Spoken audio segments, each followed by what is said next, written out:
Anxiety atau kecemasan kalian akan makin parah kalau kalian masih rajin ngelakuin kebiasaan ini. Yang pertama adalah googling penyakit ya. Ini tuh kebiasaan yang nggak wajar bagi penderita anxiety disorder, karena itu bikin dia jadi terobsesi sama penyakit ya. Jadi ada gejala fisik dikit, dia langsung searching di Google.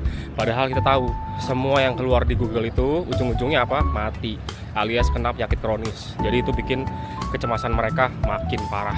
Yang kedua adalah kalian masih suka minum kopi.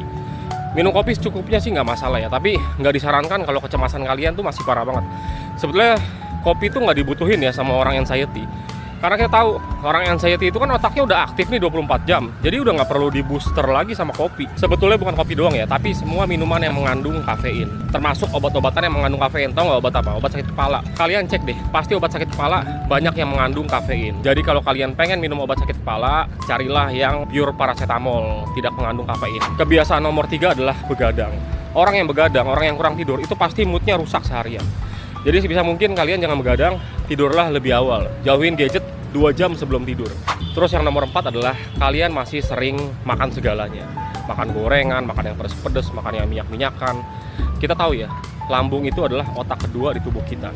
Jadi kalau lambung kalian bermasalah, itu bisa memicu yang namanya kecemasan kalian. Jadi kayak lingkaran setan tuh. Udah kalian cemas bikin lambung, ditambah lambungnya juga bermasalah bikin cemas. Jadi perbaiki lambung kalian dulu, biar cemasnya juga ikut hilang.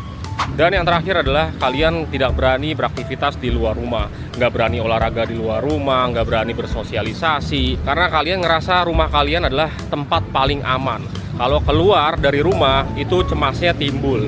Itu artinya kalian udah kalah sama kecemasan. Nah, kalau kalian ngelakuin itu, nggak berani keluar dari zona aman kalian, kecemasan itu akan semakin menguasai kalian. Jadi ibaratnya si kecemasan ini semakin menguasai wilayah kalian. Yang tadinya kalian berani ke supermarket, berani ke mall, berani olahraga, berani jalan-jalan, naik gunung, tiba-tiba takut karena kecemasan. Nah, makanya mulai sekarang kalian paksa buat aktivitas di luar rumah. Ya, jangan sampai si kecemasan itu semakin menguasai wilayah kalian itu. Karena kalau sampai kalian benar-benar dikuasain sama kecemasan, itu sulit banget buat sembuh ya teman-teman ya. Yuk, mulai sekarang, mulai langkah kecil, jangan lupa jalan kaki.